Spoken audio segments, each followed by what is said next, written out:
شعب صنهور وفي ظل الظروف الصعبة اللي بتمر بها البلاد. هيتشرف أبونا داوود إنه يقول كلمة ويعلق على الأحداث اللي بتجرى في الأوضاع اللي بتمر بها البلاد في الظروف الصعبة. الحقيقة المحبة اللي احنا لابسينها دلوقتي بطريقة عملية ما هياش غريبة على شعب صنهور. بنلمس دايما في كل المواقف ان المسلم والمسيحي راجل واحد في صنهور، عن عمل مش عن كلام.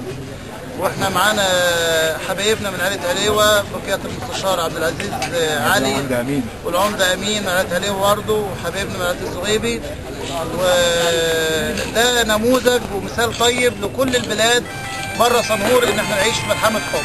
وعلى فكرة احنا بنحارب مش فئة او فصيل معين، البلد بتحارب تنظيم عالمي، لان في ارهاب وفيه يعني باذن الله مصر هتبقى فيها سلام وهتبقى امنه، ومصر لها بركه خاصه في الكتب المقدسه، وجاء تعبير في الكتاب المقدس بيقول مبارك شعبي مصر.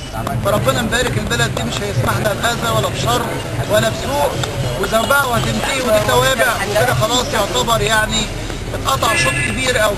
بس احنا بنقول يعني قلوبنا مع كل اهالي الشهداء بتوع الداخليه اللي استشهدوا امبارح واول امبارح بدون وجه حق او ان هم بيدافعوا عن الوطن. يعني هم ليهم مكانه كبيره عند ربنا، وربنا يعوض في اولادهم وعائلاتهم واسرهم، وربنا يديم المحبه وان شاء الله.